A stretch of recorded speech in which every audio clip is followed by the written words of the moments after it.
The function f is defined by f of x is cosine squared of x minus 3 sine squared of x. X is greater or equal than 0 and less or equal than pi.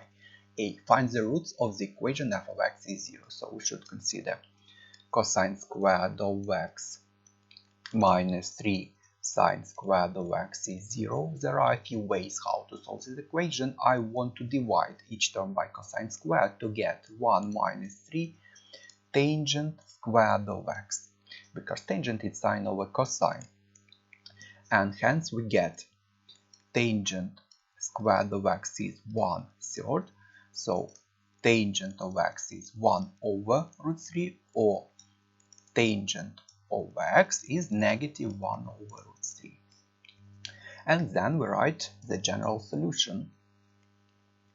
For tangent we use the formula directly. It's x is, this argument is arctangent of this value plus pi k, pi because the period of the tangent is pi.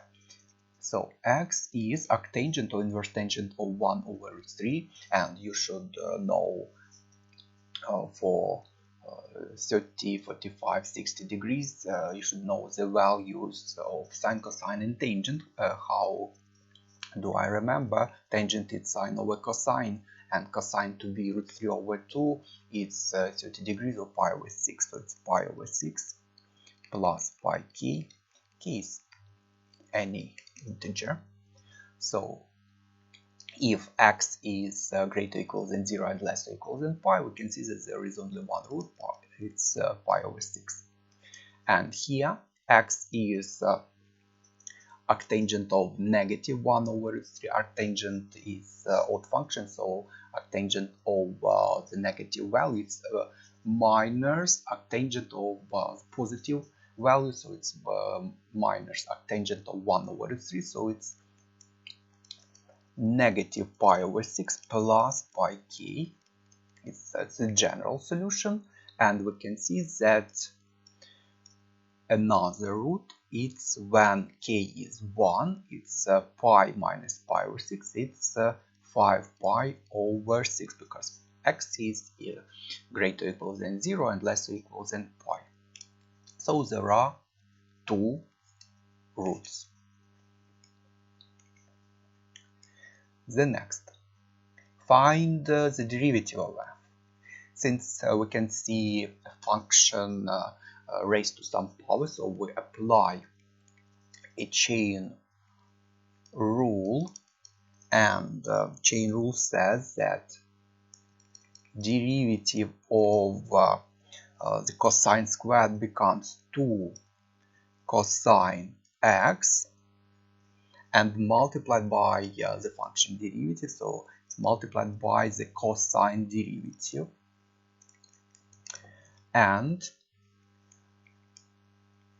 minus 3 multiplied by the derivative of sine squared, and again applying the chain rule, it becomes minus 3 multiplied by 2 sine of x multiplied by sine derivative, and it becomes cosine derivative, it's negative sine, so it's negative 2 cosine times sine. Sine derivative, it's cosine, so it's minus 3 times 2 sine cosine, and 2 sine cosine is sine of 2x. It's just a formula of the double angle, and we can write that it's negative 1 minus 3, so it's negative 4 sine over 2x. It's not necessary to represent as the double angle. You can write as the product sine and cosine, so it's negative 2 minus minus 6, so it's negative 8 sine multiplied by cosine. The next, hence find the coordinates of the points on the graph where derivative is equal to 0. So we should consider this derivative to be 0, so negative 4 sine of 2x is 0, so sine of 2x is 0, and this argument 2x is, we need the general solution. Sine is 0, it's 0, pi, 2 pi, and so on, so we can write as 0 plus pi k, or just pi k. It's the general solution. Sine is 0, so k is integer, so x is pi over 2k, and since x is greater or equal than 0 and less or equal than pi, there are the next roots. x1 is 0 when k is 0, x2 is pi over 2, and x3 is pi. We need the point, so we should find the corresponding y coordinate, so just substitute in a given x value into this expression. When x is 0, cosine of 0 is 1, 1 minus 0, so it's 1, so the first point is 0, 1. And when x is pi over 2, cosine of pi over 2 it's 0, sine of pi over 2 it's 1, 1 squared, negative 3 times 1, so it's negative 3. So the second point is pi over 2 and negative 3, and the third point it's pi, x is pi, cosine of pi it's negative 1 and squared, so it's plus 1, sine is 0, so it's 1. So the third point is pi 1. Then next, sketch the graph of y is the absolute value of f of x, clearly showing the coordinates of any points where the graph meets the coordinate axis.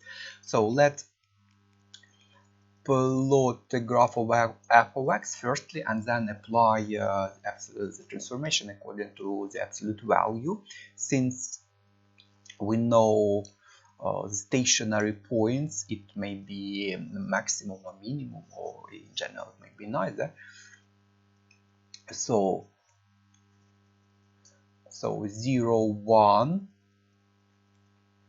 0, 1, pi 1, and pi over 2 is negative 3.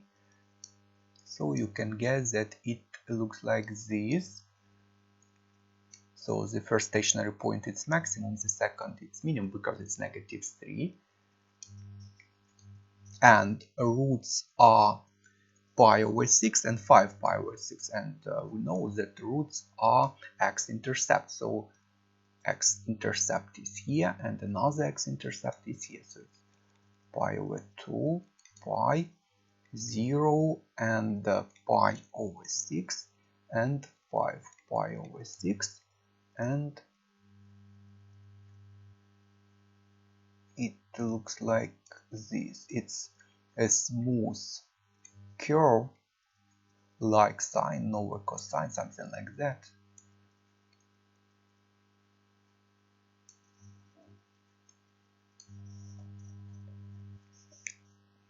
It's not a straight line, it must be more smoother. And it's f of x, and applying transformation according to the absolute value, all negative y values becomes positive y values. So this part will be reflected about x-axis. So it becomes like this, 2 pi over 6.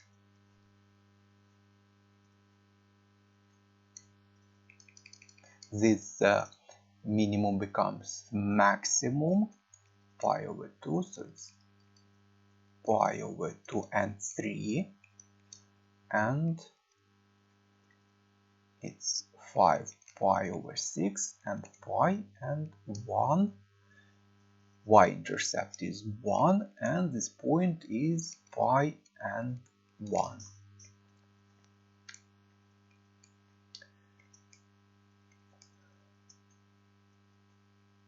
The next, D. Hence otherwise, solve the inequality. The absolute value of f of x is greater than 1. So the value of the absolute value of a function, it means y values must be greater than 1. So if we consider y is 1, we need these points, and the answer will be x is in between this point and this point, so that we can see that since it's a graph of f of x and the absolute value, it will be greater than 1. So we need these 2 points of intersection of a given graph, and y is 1.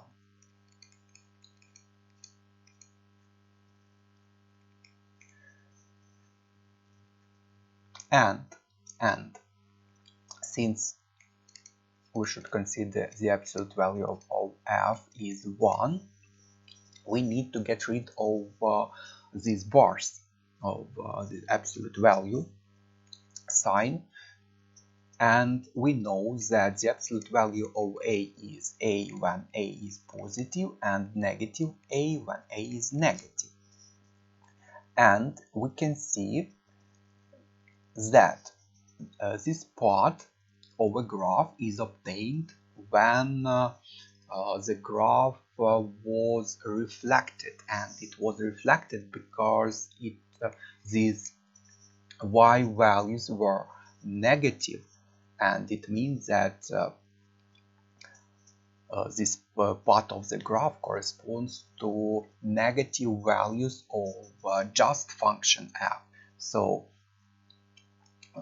function is negative here, and according to this rule it becomes negative, and our function cosine squared of x minus 3 sine squared of x is 1.